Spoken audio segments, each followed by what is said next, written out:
Hello. ಎಷ್ಟು ಕೆಲಸ ಮಾಡಿದ್ರು ಕೂಡ ಮುಗಿದೇ ಇರೋಂಥ ಒಂದು ಜಾಗ ಅಂತಂದರೆ ಅದು ಹಳ್ಳಿ ಮಾತ್ರನೇ. ಹಗಲು ಬೆಳಗಾನ ಮಾಡಿದ್ರು ಕೂಡ ಅಷ್ಟು ಕೆಲಸ ಇರುತ್ತೆ. ನಾನು ಇವತ್ತಿನ ದಿವಸ ಹಳ್ಳಿಯಿಂದ ವ್ಲಾಗ್ನ ಶುರು ಮಾಡ್ತಾ ಇದ್ದೀನಿ. ಅತ್ತೆ ಮನೆಯ ವ್ಲಾಗ್ ಇದು. ನೈಟು ಊರಿಗೆ ಬಂದ್ವಿ. ಬೆಳಗಿನ ಬ್ರೇಕ್ಫಾಸ್ಟ್ಗೆ ಉಪ್ಪಿಟ್ಟು ಮಾಡೋಣ ಅಂತ ಮಾಡ್ತಾ ಇದ್ದೀನಿ. ಹಾಗೆ ನಮ್ಮ ಪುಟಾಣಿ ತೋರಿಸ್ತೀನಿ.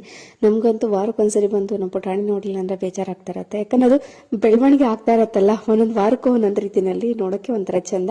ಅಮ್ಮ ಇಲ್ಲಿ ಕಾಫಿನ ಬಿಸಿ ಮಾಡಿಕೊಂಡು ಅಣ್ಣ ಮನೆ ಹಿಂದ್ಗಡೆ ತೋಟ ಉಳ್ತಾ ಇದ್ರು, ಅವ್ರಿಗೆ ಕೊಡೋದಕ್ಕೆ ಹೋಗ್ತಾ ಇದ್ದಾರೆ. ಬ್ರೇಕ್ಫಾಸ್ಟ್ ನೋಡ್ತಾ ರೆಡಿ ಆಯಿತು.